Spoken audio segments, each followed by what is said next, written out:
आदाब नाज़रीन, आप देख रहे हैं आवाज़ खलक पीर पंचाल और मैं हूँ आपका मेज़बान महमूद ख्वाजा। एक बार फिर से आपकी खिदमत में हाज़िर हुआ हूँ।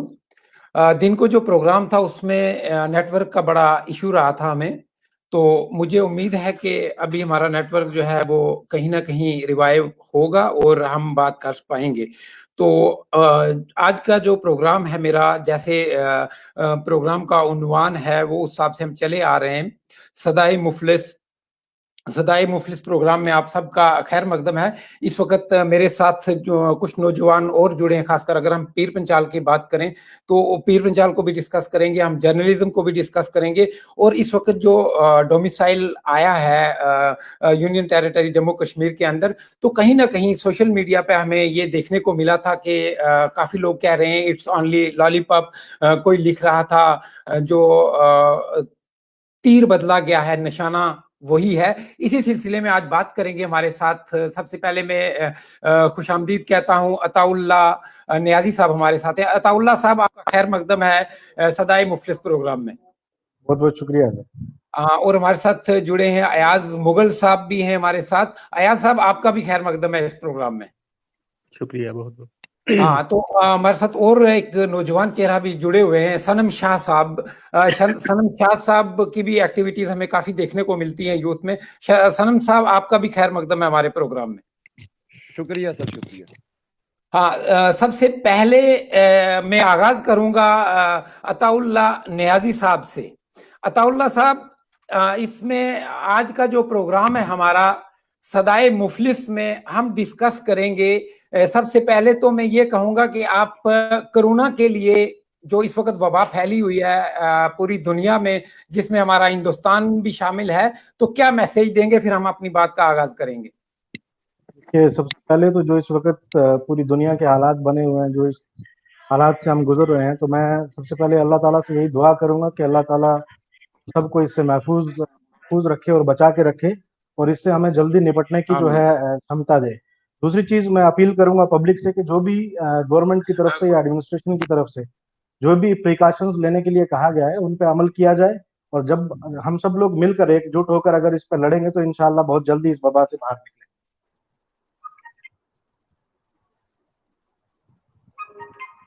हाँ, अब मैं आऊंगा टॉपिक की तरफ। सबसे पहले हम बात करेंगे जो डोमिसाइल में अमेंडमेंट हुई है, इसका क्रेडिट आप किसको देंगे और सबसे जो अहम बात है, ऐसे क्या नुकात हैं जिन पे कहीं ना कहीं उंगली उठ रही है। देखिए, डोमिसाइल ला जो सबसे पहले इन्होंने लाया, उसके बाद जो अमेंडमेंट की, तो मैं इसका कहीं ना कहीं पूरा श्रेय जो है वो यूथ को दूंगा।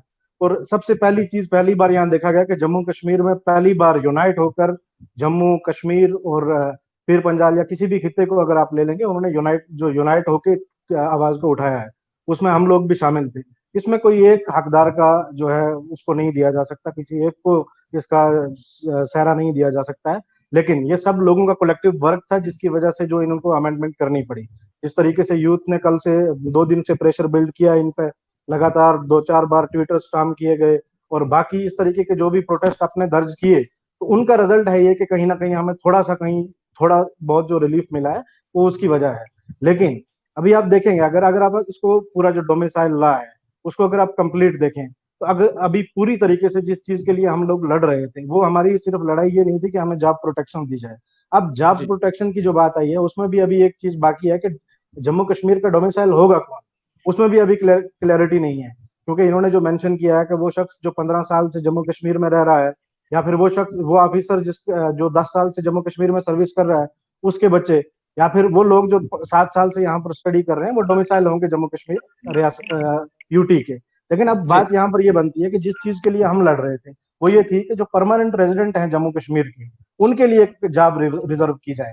और सिर्फ जॉब का मामला नहीं था, हमारी लड़ाई यहाँ के कल्चर के प्रोटेक्शन के लिए भी थी, हमारी लड़ाई यहाँ के लैंड प्रोटेक्शन के लिए भी थी। अभी जो लड़ाई हमारी कंटिन्यूसली चलेगी, अभी कहीं ना कहीं हमें ये थोड़ा सा रिलीफ मिला है और इस चीज से यूथ को कहीं ना कहीं मोटिवेट होने की जरूरत है और सीखने की जरूरत है कि अगर हम लोग जम्मू कश्मीर, हम रिलीजन से ऊपर उठकर, रीजन से ऊपर उठकर हम सब लोग अगर मिलकर काम करेंगे तो इस तरीके के रिजल्ट में बाद में आएंगे। क्योंकि आज से पहले जिस तरीके से हमें डिवाइड किया गया था, सबसे पहले हमें डिवाइड किया गया डोगरा वर्सेस कश्मीरी के बीच में। जो मेन स्ट्रीम पॉलिटिकल पार्टियां थी हमारी यहाँ की, उन्होंने भी किया और सेंटर से भी किया गया।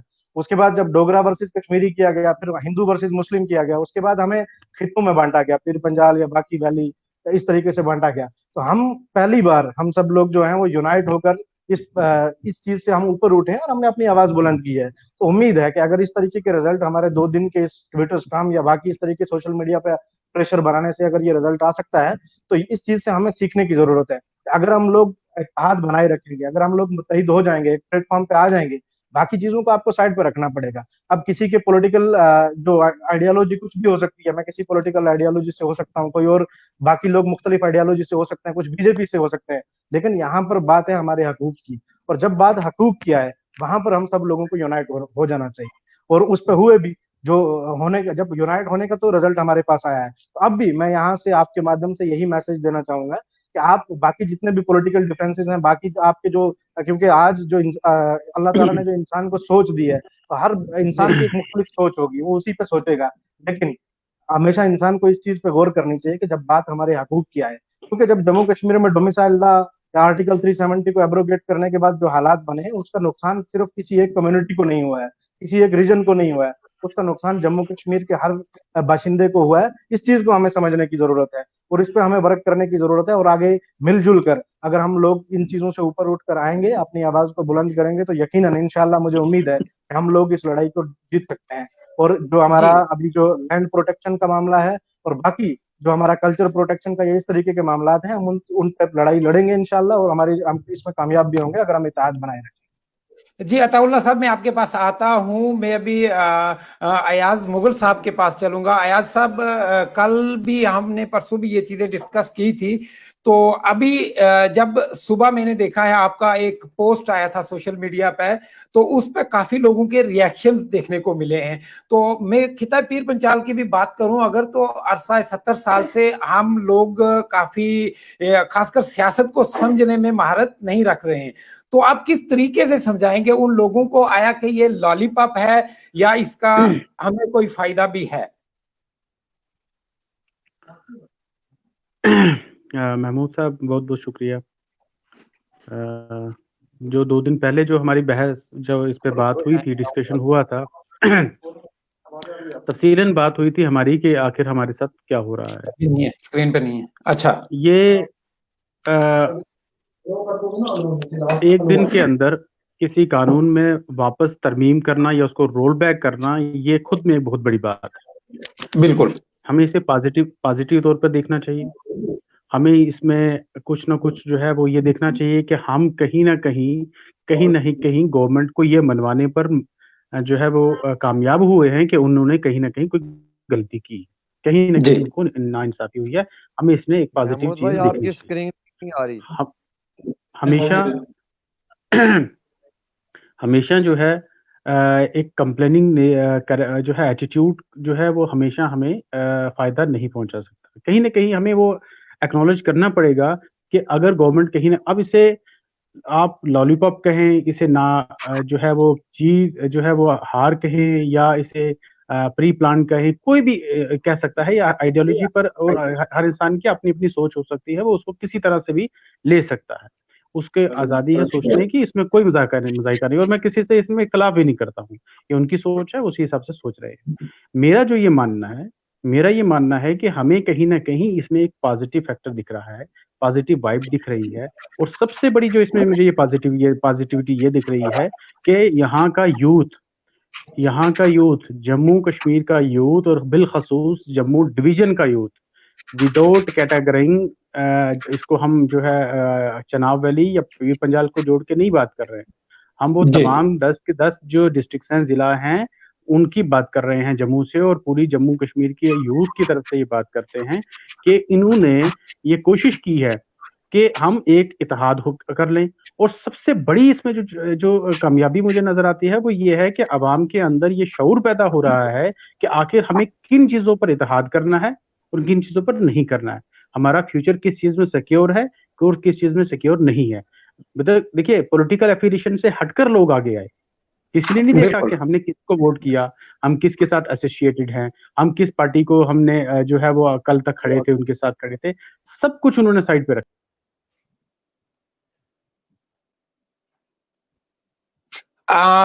राब्ता शायद मुनक़ता हो चुका है हमारा याद साहब के साथ। अताउल्लाह नियाज़ी साहब, मैं आपके पास आऊंगा। हाँ, मुगल साहब जुड़ गए हैं, मैं कोशिश करता हूँ फिर मुगल साहब को स्क्रीन पर लेने की। जी जी मुगल साहब। हाँ, तो और ये बदकिस्मती है हमारी कि हमारे यहाँ नेटवर्क बहुत कमजोर है, बार बार डिस्कनेक्ट हो जाता है। तो मेरा ये कहना है कि हमारी ये कहीं न कहीं हम लोगों को इस चीज़ को एक्नॉलेज करना पड़ेगा और यूथ की इस पूरी मेहनत को यकजा होकर उन्हें का इस्तेमाल किया है। इस में जबकि लॉकडाउन है, इस हालात में बाहर इंसान निकल नहीं पा रहे हैं, हमारे तमाम जो है वो लोग यूथ जितना भी लोग का बंद था, इसमें भी सोशल मीडिया का पूरा इस्तेमाल करते हुए सेंट्रल गवर्नमेंट को इस बात कन्विंस करने में कामयाब हुए हैं कि आप लोगों ने यूथ के खिलाफ कोई फैसला किया है, ठीक है? अल्टीमेटली क्या हुआ, यूथ को जो है Jammu Kashmir central union government को कहीं न कहीं अपने इस फैसले के ऊपर दोबारा से सोचने के लिए मजबूर कर दिया। ये बहुत बड़ी कामयाबी है। ये पॉलिटिकल पार्टीज़ इसमें क्रेडिट ले सकती हैं, उनको लेना चाहिए, मुझे उसमें कोई ज़ायका नहीं है। लेकिन बात जो थी यूथ का एकजुट होना, ये बहुत बड़ी पॉजिटिव बात है। दूसरी बात ये है, बाकी रही बात आगे आगे क्या करना है, हमारे डोमिसाइल एक्ट की बात है, हमारे लैंड सेफ्टी की बात है, हम उस पे बात करेंगे। उसके ऊपर भी हमने काम करना है, लेकिन उसका रोड मैप क्या होगा? क्या उसका ये बात होगी कि हम इसे लॉलीपॉप कह के इसको रिजेक्ट कर दें कंप्लीटली, या इससे हम कुछ ना कुछ हम एक कामयाबी मान के एक कदम आगे बढ़ें? हमेशा इस चीज के ऊपर तो हम बात नहीं कर सकते कि नहीं आपने जो है हमें कुछ दिया ही नहीं, ये भी हमारे लिए, ये भी हमसे वापस ले लें। नहीं ना लिया। हम देख लीजिए कि आप खुद हिसाब लगा लीजिए कि पिछले 8-9 महीने से हमारे पास 4G नहीं है। हमारी यूथ कब एक साथ होकर उन्होंने 4G की डिमांड की है और 4G जो है वो बहाल हो गया, है ना? हमारे पास एक्सोरस था, उसको कौन सा हमने जो है जो वापस बहाल करवा लिया। बात कहने के मतलब ये है कि इसमें हमें बहुत पॉजिटिव देखना पड़ेगा। इसको हम यूथ की कामयाबी को पूरा देना, पूरा का पूरा सहरा जो है वो यूथ को देना पड़ेगा। यूथ को देना पड़ेगा, तभी हम आगे अब इसी यूथ को लेकर के बाकी मुद्दों को भी हम जो है वो उजागर कर सकते हैं। लैंड अगर सेफ्टी की बात करें, जो हमारी बाकी है जो है डोमिसाइल को और जो है वो क्लियरली डिफाइन करने के लिए बात वो हम आगे नहीं पाते। जी सब मैं आऊंगा आप। हाँ, मैं आता हूँ फिर से आपके पास। इस वक्त हमारे साथ अवैस मंसूर जुड़ चुके हैं, जो एक सीनियर सहाफी हैं, और उनके भी तजर्बात हम जो है वो शेयर करेंगे। उससे पहले मैं सनम शाह से थोड़ी बात करूंगा। सनम, आप किस तरह से देखते हैं जो ये पेशरफ्त हुई है डोमिसाइल को लेके, इसका नुकसान और फायदा खासकर क्या है, और ये डोमिसाइल एक्ट में इतनी जल्दी अमेंडमेंट होना ये यूथ की जीत है? जी महमूद भाई शुक्रिया। पहले इस बात बताएं कि आपको मेरी आवाज आ रही है? बिल्कुल आ रही है, आप बोलिए। जी, पर स्क्रीन पे सामने नहीं आ रहा हूं मैं। आप आ रहे हो स्क्रीन पे, आप बिल्कुल आ रहे हो, आप बोलिए। जी महमूद भाई, सबसे बड़ी बात है ये जम्मू कश्मीर की यूथ के साथ एक बहुत बड़ी प्लानिंग थी, एक बहुत बड़ा प्रोपोगंडा था, क्योंकि आज लोग जम्मू कश्मीर के, जो कि पूरा वर्ल्ड जो है कि कोरोना की जद में। सनम शाह साहब का हमारा राब्ता मुनक़ता हो चुका है। मैं अवैस साहब आपको वेलकम कहता हूँ, खुशामदीद कहता हूँ इस प्रोग्राम में। आप मुझे सुन पा रहे हैं? बहुत बहुत शुक्रिया महमूद साहब, बहुत शुक्रिया। बिल्कुल सुन पा रहा हूँ आपको। हाँ, मैं ये जानना आपसे, हमने और भी बड़े चीजें पूछनी है, बड़ा कुछ इस वक्त जर्नलिज्म की अगर हम बात करेंगे, बड़े सवालात तो उठ रहे हैं जर्नलिज्म पे, और गोडी मीडिया को जो है वो काफी हमारा राब्ता मुनक़ता हो चुका है। मैं सनम साहब को लाऊंगा। हाँ जी सनम, आप अपनी बात कंटिन्यू करेंगे। मैं सबसे पहले बात करना चाहता हूँ महमूद साहब, जर्नलिज्म का मसला मकसद ये होता है कि जो हक नहीं, की बात है मैं आऊंगा, जर्नलिज्म पे आऊंगा आपके पास। सबसे पहले डोमिसाइल पे आप बात करेंगे कि जो डोमिसाइल में अमेंडमेंट हुई है, इससे यूथ को डोमिसाइल में ये बात करूंगा। ये भाजपा एक चाहती थी, ये आजमाना चाहती थी, हमारी आइडेंटिफिकेशन पे ये उंगली उठाना चाहती थी। इनकी एक प्लानिंग थी कि हम देखेंगे कि रियासत जम्मू कश्मीर के नौजवान और रियासत जम्मू कश्मीर के यूथ को ये आजमाना चाहते थे। एक इनका ये प्रोपोगंडा था कि आजमा के इन्होंने ये जो एक्ट जल्दी लागू किया और उसको फिर जल्दी इन्होंने जो रिजेक्ट किया। आज ये हमारे रियासत जम्मू कश्मीर के नौजवानों के ऊपर, उनकी लाशों के ऊपर ये अपने इक़्तिदार के महल बना रहे हैं। हम इनकी गंदी पॉलिसियों को जो है कभी कामयाब नहीं होने देंगे। ये बड़ी अच्छी बात कही है, क्योंकि नौजवान इस वक्त यूनाइट हुए हैं, वो किसी भी पार्टी से हो, किसी भी से ताल्लुक रखते हो, चाहे वो एनजीओ की शक्ल में हो या स्टूडेंट्स की शक्ल में हो, ये एक मंच पे आए हैं। सनम साहब, मैं आपके पास फिर आऊंगा, मैं अभी अवैस साहब से बात करते हैं हम, फिर मैं आपके पास जरूर आऊंगा। अवैस साहब, आप से मेरा यही मानना है, जर्नलिज्म पे भी हम बात करेंगे, गौड़ी मीडिया की भी बात करेंगे और मीडिया का क्या रोल रहता है। फर्स्ट ऑफ ऑल, आप एज ए जर्नलिस्ट इस लॉ को और इसके इम्प्लीमेंट होने को और इसकी अमेंडमेंट्स जो हैं उस पर रोशनी डालेंगे। देखिए महमूद साहब, मामला यूं है कि जिस तरह से अवैस साहब का राब्ता मुनक़ता हो चुका है हमसे, तो मैं अताउल्लाह साहब के पास आऊंगा। अताउल्लाह साहब, अगर हम पीर पंचाल की बात करें, पीर पंचाल के साथ नाइंसाफियां सदियों से, बरसों से चली आ रही हैं, हम सदियां भी बोल सकते हैं, तो बरसों से चली आ रही हैं।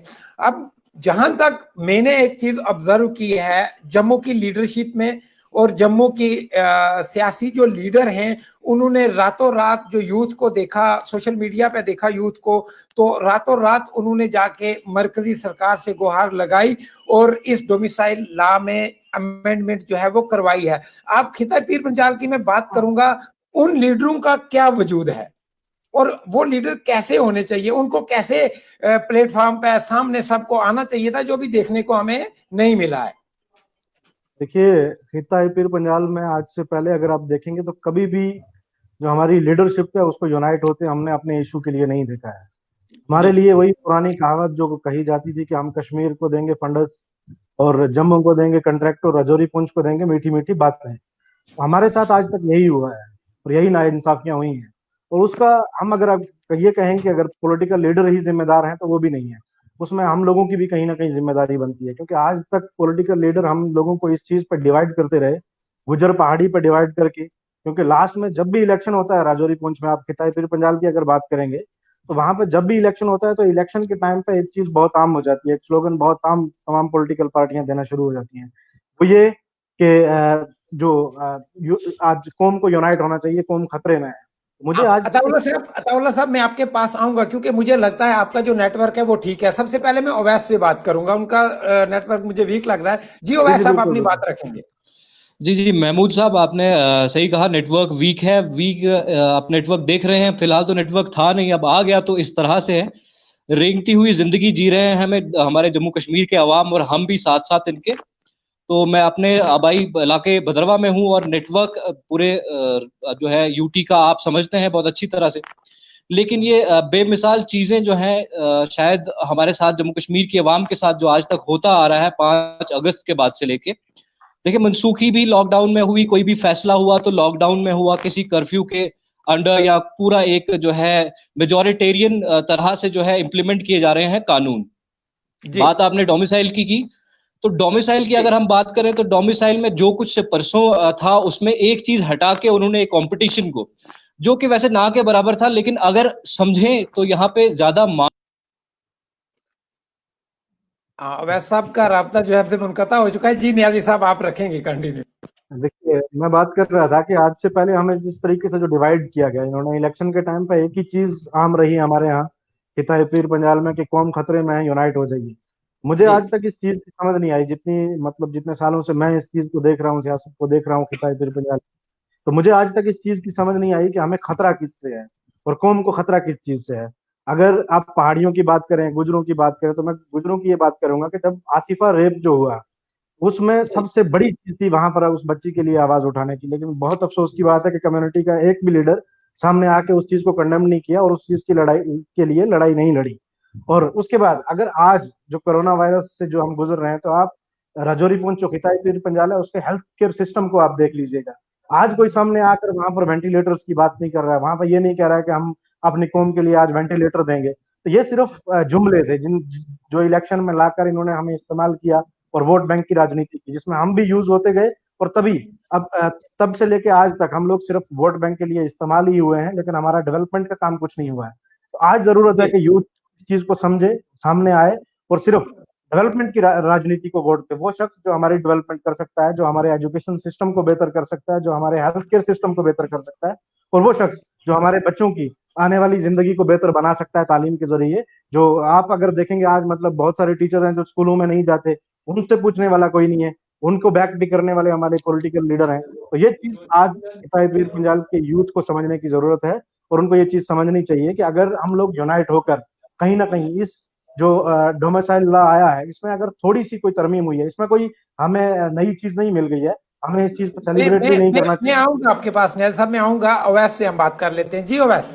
जी महमूद साहब, बहुत बहुत सही बात, मैं वहीं से शुरू करूंगा। अताउल्लाह साहब सही कह रहे थे, डोमिसाइल में खास कुछ जो है बड़ी चेंजेस इन्होंने लाई नहीं है। ये एक तरह से लीस्ट फॉर सेटल करवाने की भी एक बात है। 370 की भी जब बात होती है मनसूखी की, तो उसके बाद भी जो है अवाम को इस तरह से एक मैनिपुलेशन हुई, एक साइकोलॉजिकल एक गेम खेला गया जहां अवाम लीस्ट पे सेटल होने पे मजबूर हुई। वही बात डोमिसाइल की करें तो डोमिसाइल में भी कुछ इसी तरह का मामला जो है वो नजर आ रहा है। क्योंकि एक दिन रात में ऑर्डर आता है तो लगता है कि ऑर्डर दोनों तैयार थे, लेकिन एक ऑर्डर को जो है पहले डाला गया और साथ साथ दूसरा ऑर्डर जो है उसके बाद एक रिजेंटमेंट लोगों के जब अंदर जगाई गई, तो उसको कम करने के लिए, एक लीस्ट को सेटल करवाने के लिए लोगों को जो है वो एक दूसरा लॉलीपॉप जो है वो दे दिया गया। बात अगर मुल्क भर के कंपटीशन की करें, अगर हम बात पूरे मुल्क भर के कंपटीशन की करें, तो मुल्क भर का कंपटीशन तो चले खत्म हो गया, लेकिन आप पिछले 70 साल में अंदाजा लगा लीजिए कि कितने। हाँ, अवैस साहब का राब्ता हमसे मुनक़ता हो चुका है, तो मैं कोशिश करूंगा। सनम शाह साहब भी नहीं जुड़ पा रहे हैं हमारे साथ। मैं अवैस को कोशिश करूंगा फिर से स्क्रीन पर लाने की। जी अवैस। जी मैं आप अंदाजा लगा लीजिए कि पिछले 70 साल में आपके कितने इंडियन एडमिनिस्ट्रेटिव ऑफिसर्स यहाँ पे सर्व करके गए हैं, उनके कितने बच्चे पढ़े लिखे यहाँ पे, उन्होंने यहाँ पे अपनी एजुकेशन ली है। आप बैंक्स की बात करें, आप प्रोजेक्ट्स की बात करें, आप किसी भी शोबे की बात करें, उसके बाद आप अपने सिक्योरिटी फोर्सेस की बात करें, पूरे जो है आपका जो कंपटीशन है, जो आपका कंपटीशन होना था, वो कंपटीशन यहीं रखा गया है, उसको कहीं नहीं, वो नहीं गया कहीं। वो डोमिसाइल जो इन्होंने एक वो लॉलीपॉप जो है वो हटा दिया, उससे कोई फर्क नहीं पड़ने वाला।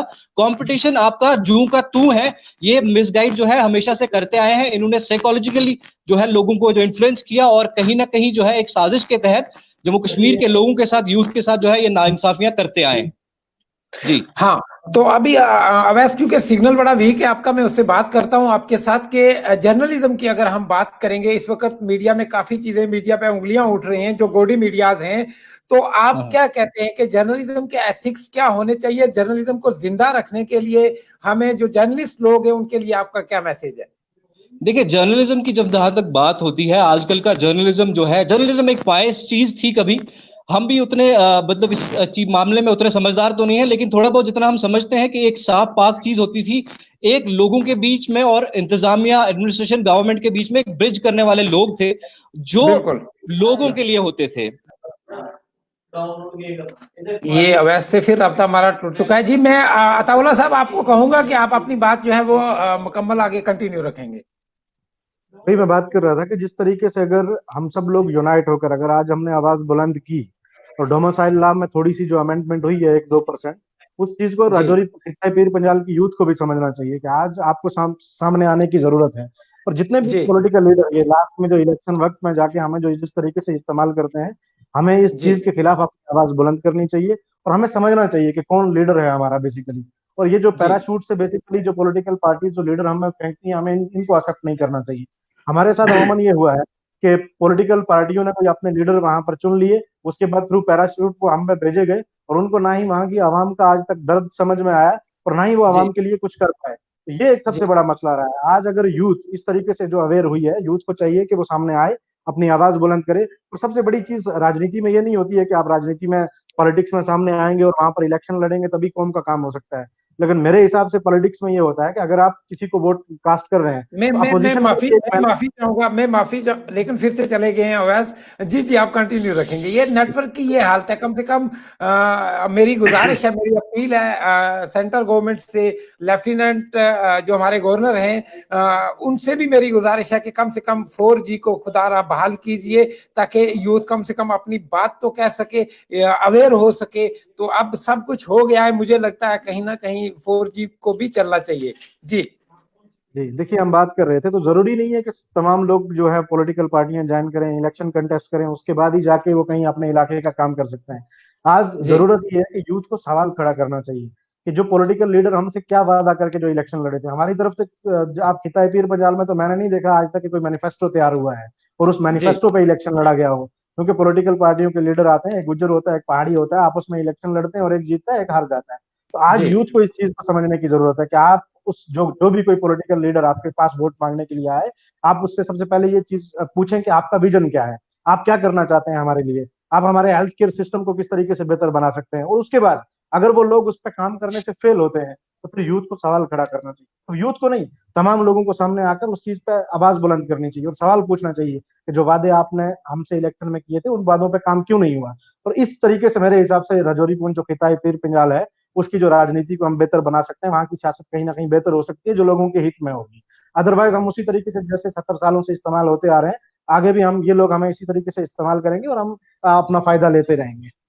बहुत खूबसूरत बात कही है आपने कि जो लोग हैं उनको, जो उनके नुमाइंदे, जो लेजिस्लेटर्स हैं, उनसे सवाल करने चाहिए कि आज तक आपने क्या दिया है। इस वक्त दौरे हाजिर की अगर मैं बात करूंगा, आज की डेट में भी वहाँ लाइट नहीं है, वहाँ पानी नहीं है, वहाँ बिजली नहीं है, वहाँ रोडों का ये हाल है, हेल्थ सेक्टर खराब है, हमारा एजुकेशन सेक्टर जो है बिल्कुल बिगड़ा हुआ है। और वैसे मैं आपके पास आऊंगा, हम बात कर रहे थे जर्नलिज्म की।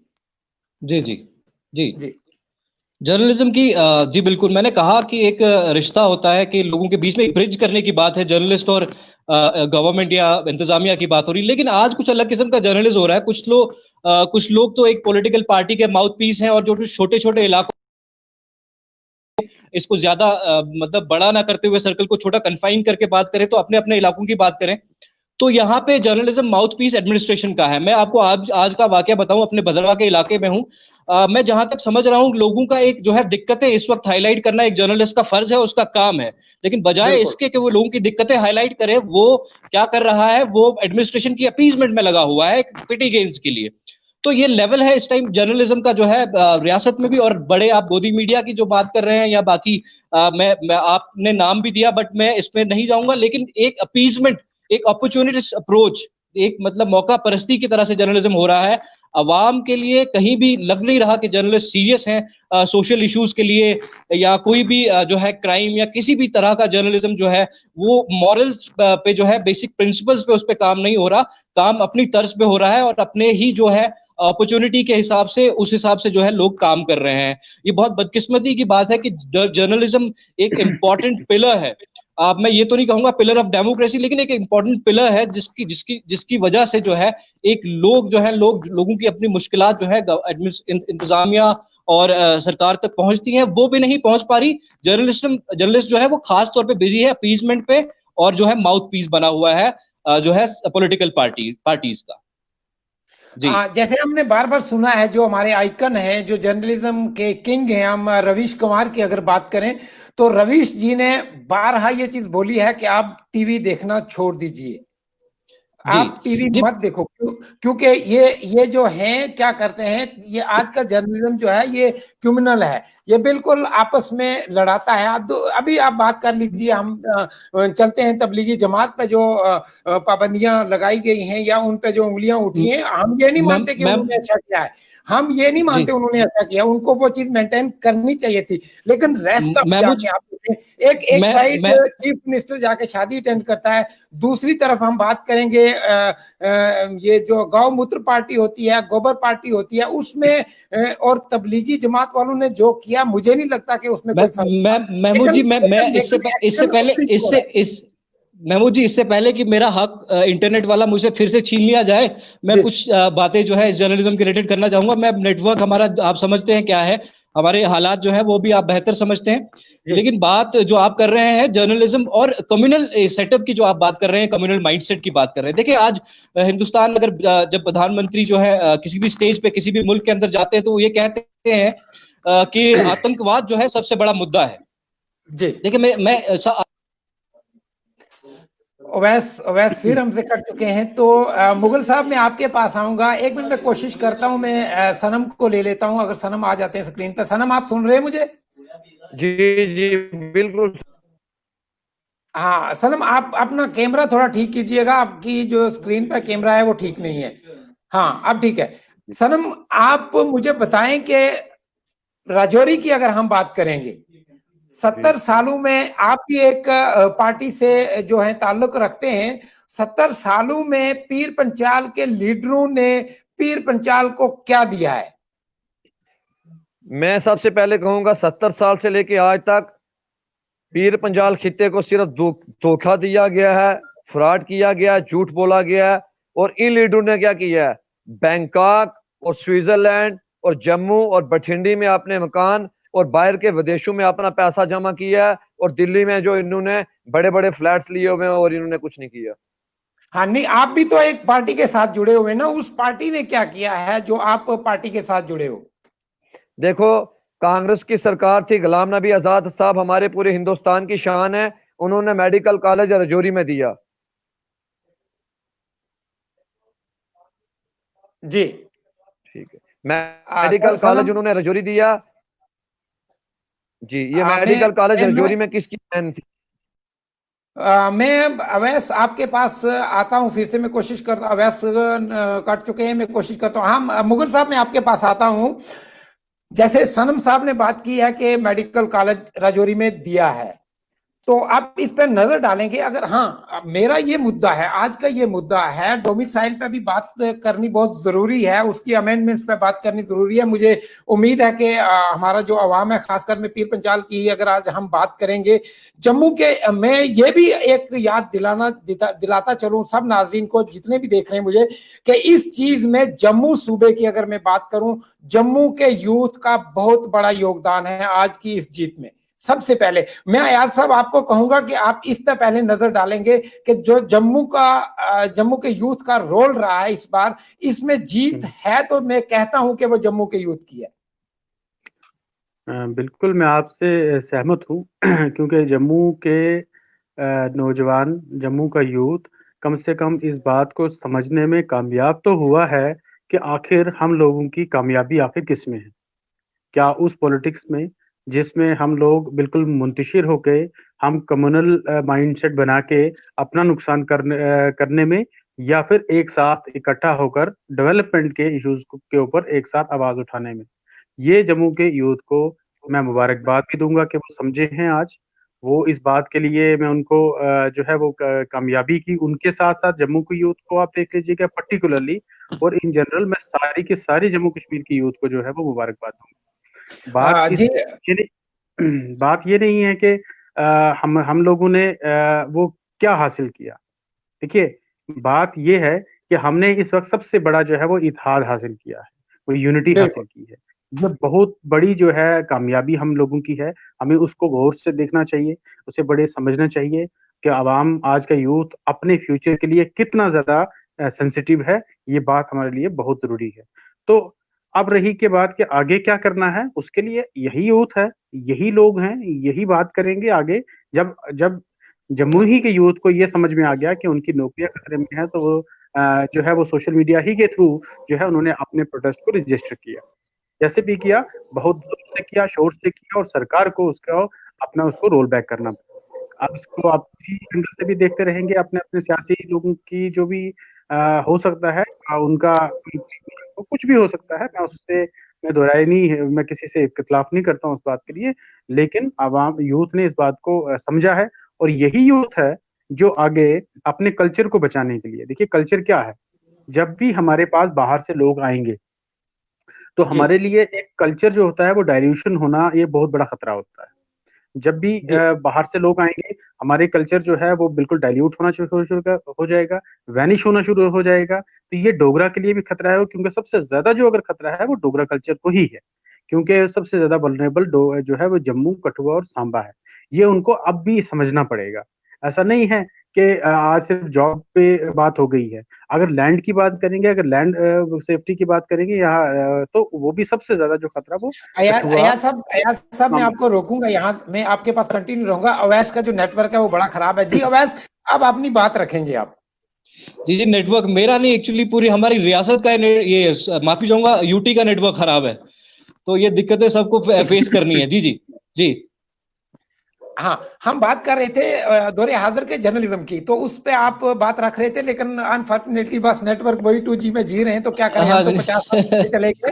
तो आप बात जी जी, मैं बात कर रहा था, हमारे प्रधानमंत्री की बात कर रहा था कि हमारे प्रधानमंत्री किसी भी स्टेज पे जाते हैं, बड़े से बड़े स्टेज पे, तो अक्सर ये कहते पाए जाते हैं कि आतंकवाद के खिलाफ एक लड़ाई लड़नी है।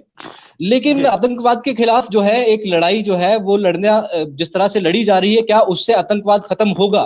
क्या उससे जो है, मैं बात उस पे कर रहा हूं, नफरत, कम्युनल जो आपने बात की, बात वहीं पे लाऊंगा। कम्युनल जो हेटर्ड है, जो एक जो है कम्युनल जो वेनम जो है वो फैलाया जाता है, जहर जो है फैलाया जा रहा है मीडिया हाउसेस की तरफ से, आप देख लीजिए। उसके अलावा आपको जो है मैं वैसे हाँ जी, आप मुगल साहब आप कंटिन्यू करेंगे। न्याजी साहब फिर से आ गए हैं। हाँ हाँ हाँ, हाँ, एक तो मैं मिनट, ये एक कह रहा मिनट। था कि ये जी, जी, हाँ, एक मिनट में अवैस को लेता हूँ, फिर से अवैस को लेता हूँ मैं। जी अवैस। मैं माफी चाहूंगा, मेरे जो दोस्त यहाँ पे हैं, आप शायद मेरी वजह से आपको भी थोड़ा सा इसमें जो है इशू आ रहा होगा, लेकिन बात यह है कि जो कम्युनल हेटर्ड है, कम्युनल हेटर्ड जो है वो एक बुनियाद है टेररिज्म की, मैं जहां तक समझता हूं। देखिए, कम्युनल जो हेटर्ड है, यही कहीं ना कहीं इसी की वजह से कहीं ना कहीं टेररिज्म जैसी चीजें, बाकी सब वायलेंस, इन सब चीजों को जो है पनपने के लिए एक मौका मिलता है। कम्युनल हेटर्ड पे सबसे ज्यादा काम करना जरूरी है, और वो कहीं हमारे मुल्क में नहीं है। और वो सब करने वालों को पूरी खुली छूट भी दी जाती है, और उनको जो है लग्जरीज भी दी जाती है, और उनको हीरो भी बनाया जाता है। ये हमारी बदकिस्मती है। नफरतें कम्युनिटीज के अंदर फैलाने वाले जर्नलिस्ट हीरोज बना के जो है उनको प्रोजेक्ट किया जाता है, ये हमारी बदकिस्मती है। अगर आप चाहते हैं आतंकवाद को सही मायने में खत्म करना, तो सबसे पहले इस कम्युनल जो है, इस कम्युनल वायरस का कोई एंटीडोट निकालिए। जिस दिन आपने कम्युनल वायरस का एंटीडोट निकाला, आपको टेररिज्म का जो है और बाकी जो भी वायलेंट रिलेटेड इश्यूज हैं, आपको उनका हल जो है वो मिल जाएगा। मैं ये समझता हूं। और बाकी रही जर्नलिज्म का स्तर, तो आप देख रहे हैं, खुद समझते हैं, आप खुद समझदार हैं किस तरह का जर्नलिज्म और किस तरह की अपीजमेंट होती है at the cost of people, जो जिनके लिए वो जर्नलिज्म किया जाता है, जिनके लिए आप जर्नलिज्म कर रहे हैं, उनकी जिंदगियों को दाव पे लगा के, उनकी मजरीज को बढ़ा के जो है आप अपना जर्नलिज्म चमकाएंगे। वो जर्नलिज्म मैं कहीं भी नहीं समझता हूं कि एक्सेप्टेड है और एक्सेप्टेबल है। जी जी अवैस, मैं आपके पास आऊंगा। अभी हमारे साथ अताउल्ला साहब हैं, मैं अताउल्ला साहब के पास आऊंगा। अताउल्ला साहब, जी सबसे सबसे बड़ी चीज जो है इस वक्त मैं यही आपसे जानना चाहूंगा कि आपकी जो ऑब्जर्वेशन है वो, फिर से मैं वही सवाल करूंगा पहला, क्योंकि इस सवाल का यूथ के साथ एक बड़ा रिलेशन है। सबसे पहले तो मेरा ये मानना है कि कुछ लोगों ने इस वक्त, अगर हम भारतीय जनता पार्टी की बात करें, उनको काफी क्रिटिसाइज भी किया है। तो मैं ये मानता हूं कि भारतीय जनता पार्टी को क्रिटिसाइज करने के बजाय जो हमारी लीडरशिप है, आप उनसे पूछिए। भारतीय जनता पार्टी की मैं किसी का पक्ष नहीं रखता हूं। भारतीय जनता पार्टी की अगर हम बात करें, उनके मैनिफेस्टो में ये चीजें मौजूद थी जो उन्होंने आज इंप्लीमेंट की हैं। तो आपका सवाल जो है हमारे रीजनल लीडर्स जो हैं उनके लिए क्या है? देखिए, एक तो सबसे पहले आपने रवीश कुमार जी की बात की थी, मैं उन्हीं की चीज कोट करके आपसे बात करना चाहूंगा। ये आज जम्मू कश्मीर की यूथ को भी समझने की जरूरत है, और जो जितने भी हमारे जर्नलिस्ट तबका है उसको भी। रवीश कुमार जी ने एक बार कहा था कि not all battles are fought for victory, some are fought simply to tell the world that someone was there on the battlefield. तो इस चीज को हमें समझने की जरूरत है, और यही चीज यूथ को भी समझने की जरूरत है। आपने बात की बीजेपी को क्रिटिसाइज करने से, बिल्कुल ठीक है, उनका मैनिफेस्टो था इस चीज पे। लेकिन जो जम्मू में जिस तरीके से बीजेपी ने जो वादे किए थे, 50,000 जॉब का वादा किया, उसके बाद रविंद्र रैना जी जो है जेके मीडिया पे आके उन्होंने ये चीज कही कि डोमिसाइल ला ही था जिसने आज तक इतनी जॉब रोक के रखी है। तो मेरा सबसे पहले उनसे एक सवाल बनता है कि आपने बाकी हिंदुस्तान में कितनी जॉब प्रोवाइड करवा दी है? आप अनएम्प्लॉयमेंट रेट जो पिछले सालों में आज सबसे ज्यादा देखेंगे पूरे हिंदुस्तान का, और जम्मू कश्मीर में तो ऑलमोस्ट बाकी हिंदुस्तान से हाई डबल है। तो ये चीज आप किस तरीके से जो यूथ को गुमराह करने की कहीं ना कहीं बात हो रही है। और दूसरा, जो पॉलिटिकल पार्टी आज तक अपनी मैनिफेस्टो में, जैसे पिछला इलेक्शन पूरा लड़ा गया आर्टिकल 370 पे लड़ा गया, लेकिन आज उन पॉलिटिकल पार्टियों से ये सवाल बनता है कि आपका आर्टिकल 370 का एब्रोगेट होने के बाद, 35 को हटाने के बाद, आज जो डोमिसाइल लॉ नया लाने के बाद आपका क्या स्टैंड है? क्योंकि अभी तक किसी भी पॉलिटिकल पार्टी ने आके अपना स्टैंड क्लियर नहीं किया। आपने सुना होगा एक आरटीआई फाइल हुई थी जिसमें फारूक अब्दुल्ला साहब का ये बताया गया था कि फारूक अब्दुल्ला साहब जो पार्लियामेंट में से लीव पे थे। तो इस चीज को आज समझने की जरूरत है। और कहीं ना कहीं मेरे हिसाब से जम्मू कश्मीर की जितनी भी पॉलिटिकल पार्टियां हैं वो कहीं ना कहीं लोगों को गुमराह कर रही हैं। और अपना अगर वो गुमराह नहीं कर रही हैं तो आज उनको चाहिए कि वो सामने आके आर्टिकल 370 के एब्रोगेशन पे, स्टेटहुड का जो स्टेटस चला गया उसका, उस पे, और बाकी जो डोमिसाइल लॉ नया लाया है उस पे अपना स्टैंड क्लियर करें। और जो यूथ आज जो गुमराह हुई है उसको कहीं ना कहीं उस चीज से बाहर निकलने के लिए, अगर आप उस पर स्टैंड अपना क्लियर करेंगे, अगर आप ये चीज कहते हैं कि हमें स्टेटहुड वापस देनी चाहिए, आर्टिकल 370 को जो एब्रोगेट किया है वो गलत किया है, तो आज उन पॉलिटिकल पार्टियों को सामने आकर इस चीज को लीड करना चाहिए था। लेकिन बहुत अफसोस की बात है कि कोई भी एक भी पॉलिटिकल पार्टी उस चीज पर सामने नहीं आई है। क्योंकि जो नई पॉलिटिकल पार्टी बनी तो वो पूरी इसी चीज पर बनी थी कि हम स्टेटहुड का स्टेटस वापस दिलवाएंगे, 4G नेटवर्क जो है वापस बहाल हो जाएगा, उसके बाद डोमिसाइल लॉ में जो नई चीजें आएंगी। तो आपको इसमें क्या मिला है?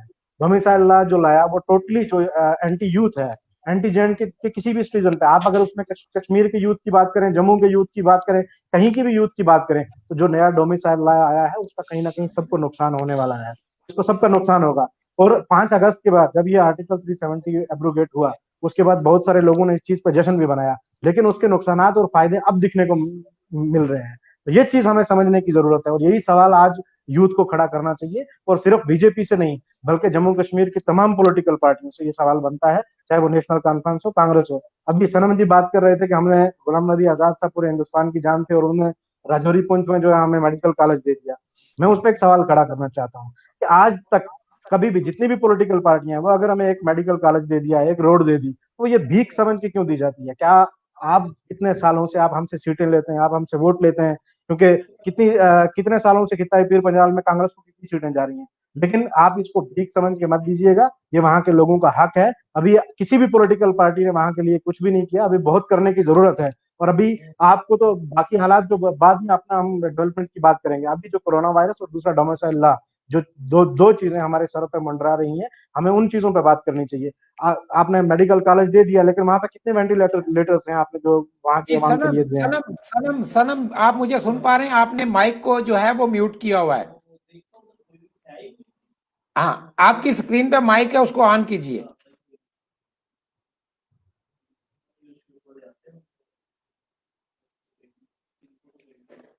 सनम से बात नहीं हो रही है। मैं इनसे जवाब लेता इस चीज पे, मेडिकल कॉलेज के बारे में, लेकिन मैं अभी आऊंगा अवैस के पास। अवैस थोड़ी देर बने हुए हमारे साथ। अवैस, मैं आपसे जानना चाहूंगा एज ए सहाफी, जम्मू कश्मीर की सियासत जो है, लोकल लीडरशिप की अगर मैं बात करूं, मैं रीजनल पार्टीज की बात करूं, वो कहां तक मौसर साबित नहीं हो पाई। लीडरशिप अंदर भी रही है, कुछ अभी कुछ पीएसए वगैरह से निकले हैं बाहर। तो कहां तक आप समझते हैं कि रियासत या यूनियन टेरिटरी जम्मू कश्मीर फिर से कभी रियासत में जाएगी? एक बात। दूसरा सवाल आपसे कि रातों रात जो आर्डर, जैसे आपने कहा था कि ये फिक्सिंग थी, तो इसमें मैं आपसे ये थोड़ा नाजरीन तक ये बात पहुंचाना चाहूंगा कि ये फिक्सिंग कहीं अल्ताफ बुखारी साहब को सामने लाने के लिए थी या के वोट बैंक बनाने के लिए थी? आप इस पर नजर डालेंगे? देखिए मैं ये समझता हूं कि अल्ताफ बुखारी साहब की अगर आप बात करते हैं तो कहीं ना कहीं शायद एक बेट की तरह इस्तेमाल हुए हैं, क्योंकि वो आज एक चल भी रहा है रूमर के जनवरी में अप्रैल फूल बन गए अल्ताफ बुखारी साहब। जी, अवैस फिर चले गए हमसे। तो अभी सनम है हमारे साथ, इनकी माइक ऑन हुई है, शायद मैं करता हूँ कोशिश इनसे। नहीं आ पा रहे हैं। अवैस जुड़े फिर से। जी अवैस। जी वो आज एक थोड़ा चल भी रहा है मीम वगैरह कि जनवरी में अल्ताफ बुखारी साहब अप्रैल फूल बन गए। मामला कुछ दिन पहले का आपको बताऊं तो एक हमारा जो है मैगजीन भी है और एक अलग से पोर्टल है जम्मू का, उसके ही जो है वहां पे अल्ताफ साहब ने कहा था कि हम सुबह आपको जो है 4G का ऑर्डर दिया था। तो वहां वो कुछ जर्नलिस्ट, वो सहाफी उनके पास दूसरे दिन गए भी थे कि आपने जो कहा था, आपने ये बात कही थी तो वो हुआ नहीं। तो खैर वो तो हुआ नहीं, वो तो हो नहीं पाया, लेकिन अभी हम बुखारी साहब को तो क्रेडिट दे नहीं सकते हैं। ये एक, मैं आपको कह रहा हूं कि एक सेंटिमेंट अरोज किया, उसको क्या कहते हैं, एक शक्ल दे दी, एक रुख दे दिया, और उसके बाद वापस दूसरा अपना बना बनाया फ्रेम्ड कानून जो है वो सामने लाके आपके रख दिया। वही सेटल फॉर लीस्ट, यूटी इसलिए बनाई गई कि आप लीस्ट कम से कम स्टेटहुड मांग लें। आपका 370 तो चलो आप भूल जाएंगे, आपको यूटी दे दी, अब आपको स्टेटहुड की लड़ाई लड़ो, 370 भूल जाओ। और डोमिसाइल में जो कुछ इन्होंने किया, कंपटीशन लाके आपके सर पे खड़ा कर दिया, और उसके बाद आपको कहा कि भाई साहब अब हमने क्या कहते हैं हटा दिया, बाकी बाहर का आदमी जो है अप्लाई नहीं कर पाएगा। और रही बुखारी साहब और सियासत की बात, सियासतदानों ने, जहां तक सियासतदानों की बात करूं, देखिए सियासतदानों ने उतना मैं कहूं तो सियासतदान जम्मू कश्मीर के जिस तरह है उसी तरह के पूरे मुल्क भर के सियासतदान हैं, या कोई भी दूध से धुला हुआ नहीं है, चाहे वो अब्दुल्ला फैमिली हो, मुफ्ती फैमिली हो, बीजेपी हो, या कोई भी पॉलिटिकल पार्टी हो, अवाम के साथ बराबर का सलूक तमाम मुल्क भर के जो है सियासतदानों ने वो किया है, इसमें कोई शक नहीं है, इसमें कोई शक और शुबा नहीं है। लेकिन हम बात करें तो यहाँ पे कुछ खास हम एलिगेशन, जितना उनको डिफेम किया जा रहा है वो कहीं ना कहीं एक पॉलिसी के तहत है कि अपने ही लोगों को, अपने लोगों के खिलाफ खड़ा करने की जो है वो बातें की जा रही है, उनको प्रोवोक किया जा रहा है ताकि लोगों के बीच स्प्लिट हो, एक मुद्दे पे एक प्लेटफॉर्म पे लोग आ ना पाए। अभी तक जो कुछ बीजेपी ने यहाँ कुछ किया है, जी जी सुन पा रहे हैं मुझे? जी जी जी, आप बोलिए। जी जी जी, अभी तक जो कुछ बीजेपी ने किया है उसकी कारस्तानी से साफ है कि हमारा दुश्मन, हमारा रीजनल पार्टी का आदमी उतना बड़ा नहीं है जितना हमारा जो है ये स्यूडो नेशनलिस्ट पॉलिटिकल पार्टी जो है हमारे लोगों की और हमारी जो है नौजवानों की दुश्मन है। बाकी रही आप पीर पंजाल से हैं, मैं चुनाव वैली से हूँ, यहाँ के इलाकों के जो कुछ हाल हैं वो हाँ, अवैस का राब्ता हमसे मुनक़ता हो चुका है। मैं सनम के पास आने की कोशिश करता हूँ। सनम, आप सुन पा रहे हैं मुझे? सनम की आवाज नहीं आ रही है। हाँ, अवैस आ गए दोबारा। जी जी अवैस। जी जी, इलाकों की हालत तो आप बहुत बहुत बेहतर जाते हैं। रिप्रेजेंटेशन हमेशा अपॉर्चुनिटिस्ट रही इन इलाकों की। इन्होंने अपनी फैमिलीज, अपना वो जो अपना वो खानदानी रूल जो है वो कायम रखा। किसी भी आदमी को इन्होंने कभी प्रमोट नहीं किया। लोगों की सोच भी महदूद रही। असल में मामला यह है कि इन लोगों ने हम लोगों को अवेयर ही नहीं होने दिया चीजों से, मतलब हमें अनअवेयर रखा। हमें अच्छी स्कीम्स से, अच्छी चीजों से, इंफ्रास्ट्रक्चर से, एजुकेशन से, हर चीज से हमें जो है न सिर्फ इन्होंने जो है अवॉइड किया काम करना, बल्कि जानबूझ के महदूद रखा ताकि हमारे लोग कमजोर रहें और एक तरह से इन सियासतदानों की गुलामी जिंदगी भर, उम्र भर करते रहें। अब चले, अब कह सकते हैं कि बीजेपी के आने से इतना तो मामला हो गया कि इनसे आजादी हुई। जितनी कसर 370 ने छोड़ी थी, थोड़ी बहुत 70-80%, और उसके बाद जो 20% बचा था वो कोरोना वायरस ने इन सियासतदानों का करियर जो है वो ऑलमोस्ट मुझे लगता है खत्म किया। और अनप्रेसिडेंटेड जो एक्ट यूथ की थी, चले अब वो इन्फ्लुएंस में था किसी भी तरह था, लेकिन जो कुछ सोशल मीडिया ने पिछले कुछ दिन में यूथ ने जो पावर दिखाया है वो बेमिसाल था और वो बहुत सराहनीय है। उस चीज को लेके ये देखा जा सकता है कि यूथ यहाँ का कैपेबल है कि वो अपने आप को रिप्रेजेंट करे, और यहाँ के यूथ को जो है वो मौका मिलना चाहिए आगे आने का। बिल्कुल अवैस, बिल्कुल अवैस। मेरी कल जो आपने देखते रहे कि जो डिबेट में यूथ मेरे साथ थे, मैंने उनको यही चीज बोली थी, यही सवाल किया था कि आप इन सियासतदानों से हट के आप खुद सियासत में क्यों नहीं आते, एक मंच क्यों नहीं बनाते। यूथ की जो पावर है हमें अगर 24 घंटे में देखने को मिली है, और यूथ को आगे, माफी चाहूंगा मैं, जी जी, यूथ को आगे अपनी पावर दिखा के, तो मुझे लगता है यूथ को मुल्क की वेलफेयर के लिए, सोसाइटी की वेलफेयर के लिए, डेवलपमेंट के लिए यूथ को इस वक्त सियासत हमारे यूनियन टेरिटरी जम्मू कश्मीर के अंदर ही नहीं बल्कि पूरे मुल्क के अंदर, हमारे मुल्क हिंदुस्तान के अंदर चेंज करने की जरूरत है। जी जी, बिल्कुल बिल्कुल महमूद साहब।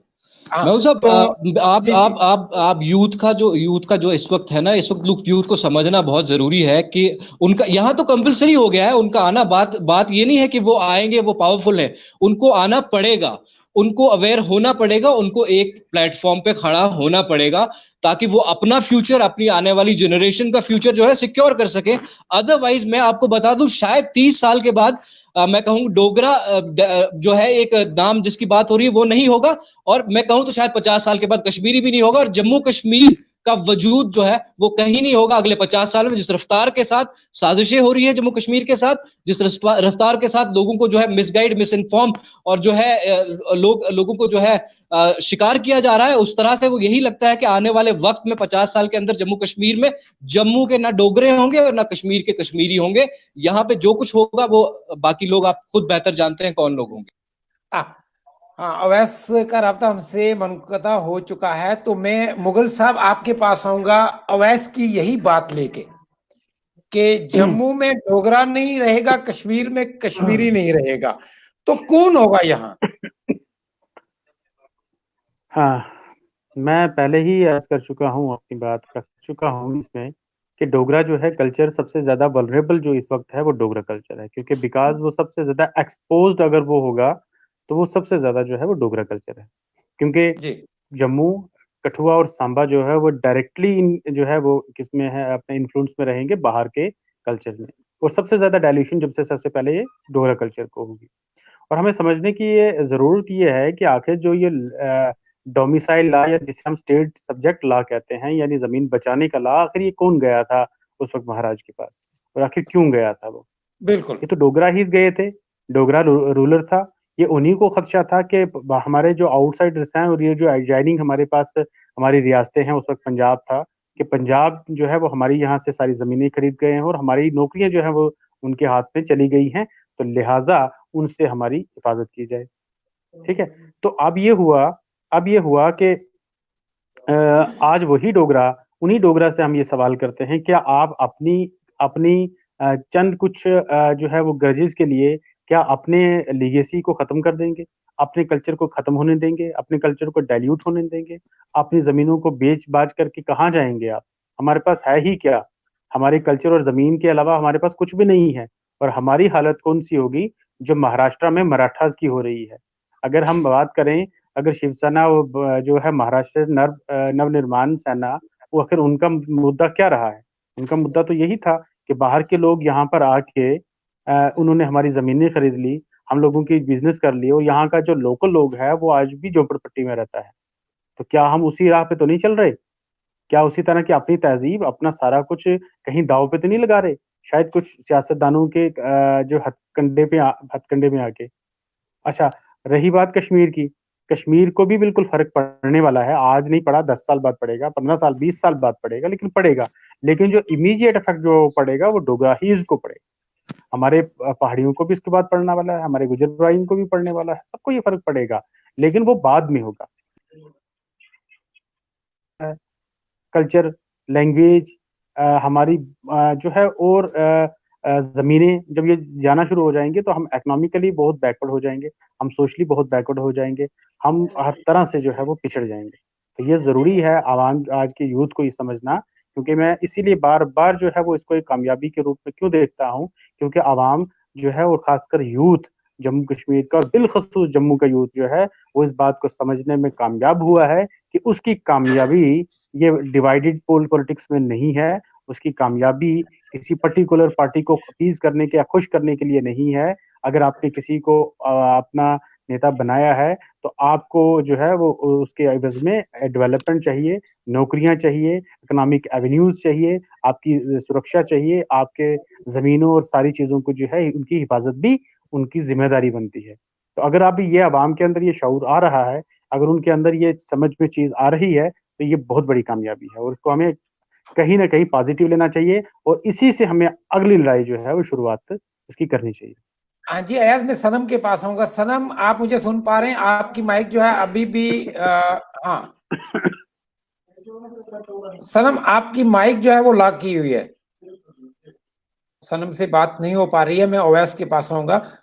जी ओवैस, प्रोग्राम का जो टाइम है वो थोड़ा एक्सीड भी होता जा रहा है, ज्यादा भी हो चुका है। मैं नाज़रीन को कहूंगा कि इस चीज से मैं माजरत ख्वाह हूं, लेकिन बातें ही ऐसी हैं जो खत्म ना होने वाली हैं। ओवैस, मैं आपके पास आऊंगा एज ए जर्नलिस्ट।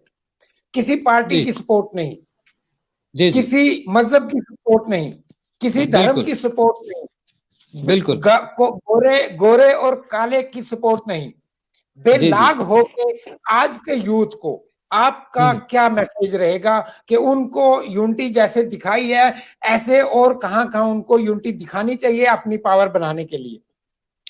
देखिए, यूथ के लिए मेरा एक मैसेज है कि यूथ को जो है, आपने देखा होगा, यूथ ये समझता है कि हम किसी भी पॉलिटिकल ऑर्गेनाइजेशन की स्टूडेंट विंग में है तो हम पावरफुल हैं। हम किसी भी क्या कहते हैं, एडमिनिस्ट्रेशन के साथ वॉलंटियरली काम कर रहे हैं तो हम पावरफुल हैं, या कोई और ऑर्गेनाइजेशन है उसके साथ जुड़े हैं तो हम पावरफुल हैं। लेकिन यूथ को सबसे पहले ये समझना होगा कि भाई साहब, आपको एक्सप्लॉइट किया जा रहा है। आप बिल्कुल टैलेंटेड हैं, आप कैपेबल हैं, आप मजबूत हैं, आपका इस्तेमाल किया जा रहा है मफाद के लिए। अब के जो आप समझ चुके हैं कि आपने दो दिन में जो सोशल मीडिया पे एक जो है तूफान लाया, अगर आप ये समझ चुके हैं कि आपकी स्ट्रेंथ क्या है, तो आप एक प्लेटफॉर्म पे आके जो है वो खड़े हो जाएं और अपने फैसले, अपनी जिंदगियों के फैसले आप खुद करें, बजाय कोई पॉलिटिशियन जो अपने फैमिली के लिए जो है आपको एक्सप्लॉइट कर रहा है, अपनी लग्जरीज के लिए आपको एक्सप्लॉइट कर रहा है, कोई एडमिनिस्ट्रेटर या कोई आदमी जो आपको एक्सप्लॉइट कर रहा है। आप अपने जम्मू कश्मीर के एक अपने प्लेटफॉर्म के लिए, खुद के प्लेटफॉर्म के लिए, और मैं सबसे बड़ी बात कहूंगा, मैं अपने लोगों को मैसेज देना चाहूंगा, यूथ के अलावा भी जो आम जनता हमको सुन रही है, अगर वो लोग सुन रहे हैं, आपको मौका देना चाहिए नौजवान को, आपको उसको एनकरेज करना चाहिए, आपको सपोर्ट करना चाहिए। क्योंकि अगर जिस आदमी के पास सबसे ज्यादा तकलीफ होती है, जो आदमी सबसे ज्यादा तकलीफ में होता है, वो सबसे बेहतर हल भी करता है और सबसे बेहतर जो है फैसला भी करता है। वो एक कहावत है कि अगर आपको किसी मसले का जो है हल चाहिए तो आप ऐसे आदमी के पास जाएं जो सबसे ज्यादा तकलीफ में है। अब एक लग्जरियस लाइफस्टाइल के साथ आदमी जो है वो आपका मसला हल करने वाला नहीं है। यूथ की एक्सप्लॉयटेशन को जो है वो खत्म करना है, यूथ को जो है अपने लिए अपने फैसले खुद करने हैं, एक प्लेटफॉर्म पे आके खड़ा होना है, और इसी तरह से जो है कुछ बदलाव आ सकता है। अदरवाइज हम उम्मीद नहीं कर सकते कि कुछ चेंजेस जम्मू कश्मीर में आए। सरकार कोई भी आए, चाहे बीजेपी, कांग्रेस या कोई और पार्टी भी आए, कोई फर्क नहीं पड़ने वाला। जब अवैस का राब्ता हमसे मुनक़ता हो चुका है, तो अताउल्लाह ने, हाँ जी जी, अयाज साहब आप कुछ कहना चाह रहे हैं? खैर, आप अताउल्लाह साहब से अगर बात कर लें, अगर नहीं तो मैं अपनी बात को थोड़ा सा आगे बढ़ाना चाहता हाँ हूँ। तो जर्नलिज्म के हवाले से और पीर पंजाल खित्ता के हवाले से अगर ये बात बिल्कुल बिल्कुल, आप बढ़ाएं बात। हाँ, मैं ये कहना चाह रहा था कि जो जर्नलिज्म है, हमारी जर्नलिज्म की डेफिनेशन जो है वो टोटली बिल्कुल बदल चुकी है। हम जर्नलिज्म सिर्फ जो है चंद अल्फाज लिख करके उसे अपने सोशल मीडिया पर चढ़ा के या किसी अखबार के ऊपर चढ़ा देना ही जर्नलिज्म समझते हैं। लेकिन जर्नलिज्म के साथ साथ हमारे ऊपर बहुत बड़ी रिस्पॉन्सिबिलिटीज एंड ड्यूटीज का भी जो है वो साथ में आती है। जर्नलिज्म हमेशा से सरकार के और और आवाम के बीच का एक जो है वो ब्रिज बनता रहा है। ब्रिज बनता रहा है। लेकिन आज वो हमें वो जो हमें दिख नहीं रहा है। आज ये हुआ है कि ऐसा लग रहा है कि जो जर्नलिज्म है और जो है वो और एडमिनिस्ट्रेशन वो हमारी दरिया के उस पार खड़े हैं और बीच में ब्रिज टूट चुका है और आवाम जो है वो दरिया के इस तरफ खड़ी है। वो जो ब्रिज है वो खत्म हो चुका है, पहली बात। दूसरी बात ये है कि ये राजकमल जहाज साहब ने एक बार ये कहा भी था प्राइम मिनिस्टर साहब की मौजूदगी में कि जर्नलिज्म जो है वो जो criticism is a badge of honour for the journalism. कहने का मतलब ये है कि जिस वक्त हमें उस वक्त ये सोचना चाहिए, हमें उस वक्त हमारी आवाम को इस बात को गौर से सोचना चाहिए, हमारे यूथ को इस बात पे गौर से सोचना चाहिए कि जिस वक्त कोई एडमिनिस्ट्रेशन, कोई सरकार, कोई मंत्री, कोई एमएलए जब किसी जर्नलिस्ट को अवार्ड करना शुरू कर दे, अप्रिशिएट करना शुरू कर दे, तो समझ लो कि कुछ ना कुछ गड़बड़ जरूर है। हमें उस वक्त बिल्कुल गौर करना चाहिए कि आखिर ऐसा क्यों हो रहा है। क्योंकि आज तक की तारीख में हमें ये मिला है कि जर्नलिस्ट जो हैं वो हमेशा एडमिनिस्ट्रेशन के खिलाफ रहे हैं, एंटी एस्टेब्लिशमेंट रहे हैं, आवाम की आवाज को जोर शोर से उन्होंने उठाया है। तो फिर आज ये क्या बदलाव आ गया है कि जो है आवाम की जो है बात, तो हालात तो वही मौजूद हैं, लेकिन इनको हर प्रोग्राम में इनको अवार्ड दिया जाता है, हर भी प्रोग्राम में इनको जो है वो सर्टिफिकेट्स बांटे जाते हैं, इनको किसी ना किसी तरह से जो है वो जो हमें सरकार के बिल्कुल पास देखा जाता है। ये सेल्फी कल्चर, लाइक्स और रीट्वीट का जमाने की जर्नलिज्म जो है ये बिल्कुल कोई तरह से जर्नलिज्म नहीं है। ये सिर्फ और सिर्फ जो है वो हम कह सकते हैं कि एक तरह से आवाम के खिलाफ, ये पहले एंटी एस्टेब्लिशमेंट थी, ये अब एंटी पीपल जर्नलिज्म बन चुका है। इसके लिए अयाज साहब, वक्त बहुत कम है, 2 मिनट का वक्त है हमारे पास। मैं ये चाहता हूँ, क्योंकि अभी हमारी डिबेट जो है यही कंटिन्यू रहेगी जेके पहाड़ी खबरनामा पे, उस पे हम तफसील से आपके साथ जर्नलिज्म से बात ही हम जर्नलिज्म से स्टार्ट करेंगे वहां। तो आखिरी 1 मिनट के अंदर अताउल्लाह नियाजी साहब से मैं कहूंगा कि यूथ के लिए अपना पैगाम देंगे। देखिए आज जो सबसे बड़ी जरूरत है वक्त की, वो यूथ को सियासत में आगे आना पड़ेगा। और जो बाकी, क्योंकि यूथ को अपने कंधों पे जो जिम्मेदारी है कौम की, उस चीज को समझना पड़ेगा। क्योंकि वही है कि हर फर्द है मिल्लत के मुकद्दर का सितारा। तो यूथ को ये समझना पड़ेगा कि अगर अल्लाह ताला ने ये जिंदगी हमें दी है तो हमारे कंधों पे कुछ जिम्मेदारी है हमारी कौम की, हमारे इलाके की। तो उसको हमें जो है बड़ी इंसाफ के साथ उस चीज को हमें पब्लिक तक लेके जाना है और आवाम की आवाज उठानी है। उसके लिए मैं यूथ को यही मैसेज दूंगा कि जो कल डोमिसाइल लॉ में तो अमेंडमेंट हुई थोड़ी सी, वो कहीं ना कहीं हमारे लिए पूरी नहीं है। हमें आगे उस पर बहुत लड़ाई लड़नी है, क्योंकि अभी हमारे कल्चर पे, हमारी आइडेंटिटी पे, हमारी लैंड पे बहुत बड़ा खतरा है। उसके लिए हम सबको सामने आना पड़ेगा और इकट्ठे एकजुट होकर बाकी सियासी इख्तलाफ अपनी जगह पर रखकर हमें सामने आकर उस चीज पे यूनाइट होकर उस लड़ाई को आगे बढ़ाना है। बाकी आप सारे अपने इख्तलाफ अपनी जगह पर रखिए, आप आइए सभी लोग एक प्लेटफॉर्म पे। बाकी सारी पॉलिटिकल पार्टियों को आप साइड पर रखिए, क्योंकि उनसे उनका पहले से एक ही एजेंडा रहा है कि divert and rule and divide and rule. तो बीजेपी ने भी कहीं ना कहीं हमारे साथ वही किया, या बाकी जितने भी पॉलिटिकल पार्टी हैं, क्योंकि सबसे पहले हमें डिवाइड किया डोगरा वर्सेस कश्मीरी। उसके बाद इस इशू को इस तरीके से इन्होंने मैनिपुलेट करके बताया कि ये हिंदू वर्सेस मुस्लिम जो क्रिएट करने की कोशिश की। लेकिन मैं मुबारकबाद देता हूँ जम्मू कश्मीर की तमाम आवाम को कि उसने इसको हिंदू मुस्लिम नहीं बनने दिया। तो ये एक मुबारकबाद की मुस्तहिक है। इन चीजों को हमें समझना पड़ेगा। और बीजेपी की तो राजनीति ही पूरी है कि उन्होंने हमें डिवाइड किया, जम्मू वर्सेस कश्मीर, फिर डोगरा वर्सेस कश्मीरी, गुज्जर वर्सेस पहाड़ी, हिंदू वर्सेस मुस्लिम। तो इन चीजों से हमें ऊपर उठकर, इन चीजों को समझकर, हमें एकजुट होकर, जब तक हम एकजुट होकर इन चीजों में एक प्लेटफॉर्म पर नहीं आकर ये लड़ाई लड़ेंगे, तो हमारी आइडेंटिटी को भी खतरा है, हमारे कल्चर को भी खतरा है, हमारे लैंड को भी खतरा है। और एक चीज मैं यहाँ पर क्लियर करना चाहूंगा, चाहे बहुत सारे लोगों में शायद इस चीज के बारे में मिसकंसेप्शन हो कि जो अमेंडमेंट हुई है उससे हमें खतरा क्या होने वाला है। बहुत सारे आर्मी के ऐसे ऑफिसर हैं जो जम्मू कश्मीर में बहुत सारे सालों से जॉब कर रहे हैं। बहुत सारे आईएएस आईपीएस ऐसे लोग हैं जो जम्मू कश्मीर में बहुत सालों से जॉब कर रहे हैं, या बैंक में लोग हैं, या बाकी जो भी लोग 15 सालों से या कुछ सालों से जो यहाँ पर स्टडी कर रहे हैं, जेके बोर्ड से जिन्होंने 10-12 की है, उनकी तादाद बहुत ज्यादा है। अगर आप आज कहेंगे कि जो एक आईपीएस ऑफिसर है जिसका बच्चा अगर बाहर कहीं अच्छी यूनिवर्सिटी में पढ़ रहा है, तो उसके बच्चे को आप कंपीट करवाएंगे आज जम्मू कश्मीर के किसी बच्चे के साथ जहां पर इंटरनेट के ये हालात हैं, स्कूलों के ये हालात हैं, तो वो कहीं ना कहीं कंपटीशन नहीं कर पाएगा। और हमारे वहां पर जो एजुकेशनल सिस्टम है वो भी इतना मजबूत नहीं है कि हम हिंदुस्तान की बाकी किसी रियासत, किसी जगह के लोगों के साथ compete कर पाए। इन चीजों को हमें समझना पड़ेगा और समझकर हमें एक आवाज बनकर सामने आने की जरूरत है। और यही मेरा मैसेज है यूथ के नाम भी, आप यूनाइट रहिए, अपने मसाइल को समझिए, और जितने भी जो लोग भी आपको डिवाइड करने की कहीं ना कहीं जो कम्युनल लाइन पे कोशिश कर रहे हैं या रीजनल लाइन पे कोशिश कर रहे हैं, आप उन लोगों से दूर रहिए और सामने आकर अपनी आवाम को आज लीड करिएगा और इन मसाइल के खिलाफ लड़िएगा। अताउल्ला नियाज़ी साहब, आपका आवाज़ खलक पीर पंचाल के प्रोग्राम सदाए मुफलस में जुड़ने के लिए बहुत बहुत शुक्रिया। और अयाज मुगल साहब, आपका भी बहुत बहुत शुक्रिया। मुझे उम्मीद है आप अभी बने रहेंगे हमारे साथ। जेके पहाड़ी खबरनामा पे डिबेट जो है वो हमारी बाकी है, अभी उसका सिलसिला शुरू होगा। तो मेरी तमाम नाजरीन से ये गुजारिश है कि मुझे उम्मीद है कि आज जो मेरे नौजवान साथी हैं, मेरे नौजवान भाई हैं, दिन को भी जो एक डिबेट थी हमारी, उसमें भी बढ़ चढ़ के हिस्सा लिया उन्होंने। और इस वक्त मेन जो चीज एक पावर देखने को मिली है, मैं मुबारकबाद देता हूं जम्मू के यूथ को कि जम्मू का यूथ जो है वो किसी भी पार्टी को नहीं इस वक्त देखा, उन्होंने किसी भी रंग और नस्ल को नहीं देखा और यूनाइट हुए। यूनाइट होने के बाद उनको वो जो है चीज फिल फॉर कुछ ही घंटों के अंदर में अगर कहूं वो हासिल हुई है। तो मुझे उम्मीद है यूथ तमाम ऐसे ही अपना जो है दबदबा बना के रखेगा और अपने हक के लिए लड़ता रहेगा। इसी के साथ अपने मेजबान महमूद ख्वाजा को इजाजत दीजिए। अपना ख्याल रखिएगा, बहुत ज्यादा ख्याल रखिएगा, सोशल डिस्टेंस जो है वो मेंटेन रखिएगा। तो फिर इंशाअल्लाह किसी नई उम्मीद के साथ, नई हस्तियों के साथ, नई मुद्दे के साथ आपसे फिर मुलाकात करूंगा। तब तक देखते रहिए आवाज़ खलक पीर पंचाल।